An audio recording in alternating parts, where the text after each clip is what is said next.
Surat airport જ્યારથી international બન્યું છે ત્યારથી જાણે સ્મગલરો માટે આસાન રસ્તો બની ગયો હોય તેવું લાગી રહ્યું છે।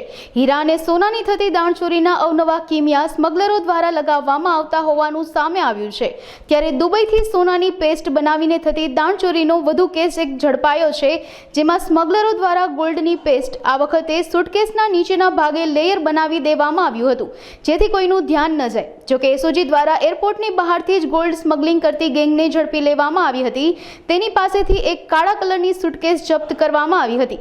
આ સુટકેસના એક લેયરને તીક્ષ્ણ હથિયારથી કાપવામાં આવ્યા હતા, જેમાંથી ગોલ્ડ પેસ્ટનો 900 ગ્રામ જેટલો જથ્થો કબજે કરવામાં આવ્યો હતો। સાથે જ 4 જેટલા આરોપીઓને ઝડપી આગળની કાર્યવાહી હાથ ધરવામાં આવી છે।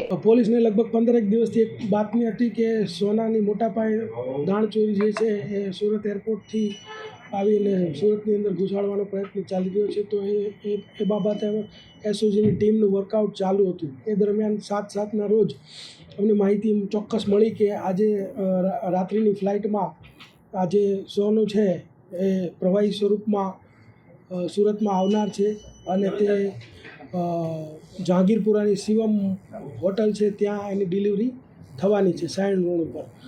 તો અમારી ટીમ પહેલેથી જ ત્યાં વોચમાંથી એ દરમિયાનમાં ત્યાં જે શખ્સો છે જેની અમે વોચ કરી રહ્યા હતા એ લોકો ડિલિવરી આપવા માટે આવ્યા અને ડિલિવરી લેનાર એમ અને ડ્રાઈવર એમ કરી અને એક કપલ અને 2 માણસો બીજા એમ કરી 4 આરોપી સોનાના 924 ગ્રામ જથ્થા સાથે ટોટલ એના કિંમત થાય છે 64,89,000। 4 ટ્રોલી બેગની અંદર આ લોકો આ સોનું લાવેલા અને એમને ઝડપી પાડવામાં આવેલા છે।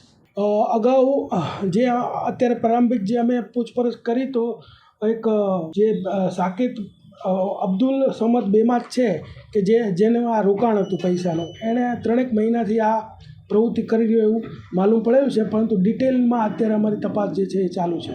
એની એમો એવી હતી કે આ લોકો છે બેગની અંદર જે રેક્ઝિનનું પડ છે એની પાછળ એક બીજું પડ બનાવીને એવું સોનાનું એક લેયર બનાવતા, એની ઉપર એક્વારિજિયા કરીને એક કેમિકલ આવે છે જેનો સ્પ્રે કરી દેતા, એટલે કે મેટલ ડિટેક્ટરની અંદર આ સોનું ડિટેક્ટ ન થાય।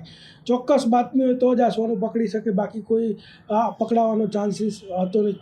એસઓજી પાસે ચોક્કસ બાતમી હતી એટલે આ સોનું પકડાઈ ગયું છે અને એમાં એવું છે કે જે રેક્ઝિન ની પાછળ જે પડ હોય છે પડ કાઢી અને અહીંયા ગાળવામાં આવે એટલે એનું સોનાનો જથ્થો એની અંદર તૈયાર થતો હોય છે। લિક્વિડ ફોર્મ એટલે એક પેપર ટાઈપ, ટૂંકમાં રેક્ઝિનની પાછળ એક એવું પડ બનાવવામાં આવે ને એની ઉપર બ્લેક કલરનું પડ ચડાવી દેવામાં આવે અને એક્વારિજિયા નામનું મટીરિયલ એની ઉપર છાંટેલું હોય છે, એટલે મેટલ ડિટેક્ટરમાં ડિટેક્ટ ન થાય એટલે એરપોર્ટથી તે લોકો નીકળી જાય અને જો ચોક્કસ બાતમી ન હોય તો તેને પકડી શકાય નહીં, એ પ્રકારનું આ મટીરિયલ હોય છે।